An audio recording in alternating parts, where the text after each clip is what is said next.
n'abana b'igihugu bategerezwa guhabwa indero. Turiko turavuga n'Umushikiranganji bujejwe gushigikirana kugira turabe ingingo zofatwa.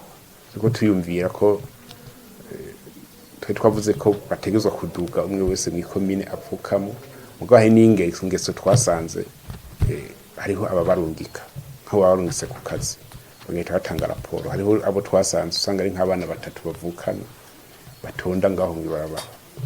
Igikomeye kuko twasanze hariho n'abatugirira nabi, twavuze ko tuzobwira inyamirama biziducungira abantu babaha amafaranga, ko hariho abantu badukorera nabi cyane.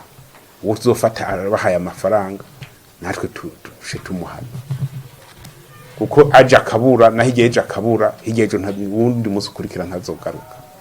Mugo kubaha amafaranga ni icyaha bariko bakorera igihugu. Rero tuzohava turaba ico twokora, mugabo bibaye ngombwa turashobora no kubaka ikigo tubashiramo bose kugira tubigishe akarangamutima neza, tubigishe igihugu icarico. Abashobora kuja mu ishuri basubire mu ishuri, ko hari abo twafashe cyane cyane mu ntara ya Gitega bashira mu ishuri kandi baronse amanota meza.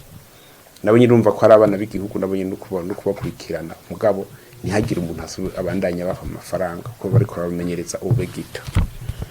Ico ni igikorwa tuzokurikira ku munsi, mugabo dufatanyije n'Ubushikiranganji bujejwe gushigikirana.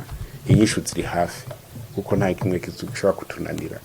Leta yagihagurukiye tegezwa kuronka inyishu muri rusange. Mugabo n'ikindi navuze, abavyeyi bahenda abana bakabika mw'ibarabara, nabo nyine tuzobarondera tuzofata abana bose tubegeranye tushe batwereka abavyeyi babo iyo bari, tubabaze ukungene abana babo babasunikira mw'ibarabara, icabaye kugira basunikire mw'ibarabara, n'ibihano bizojako, kuko nishobora kwemera ko ari umuntu avyara kugira asunike mw'ibarabara.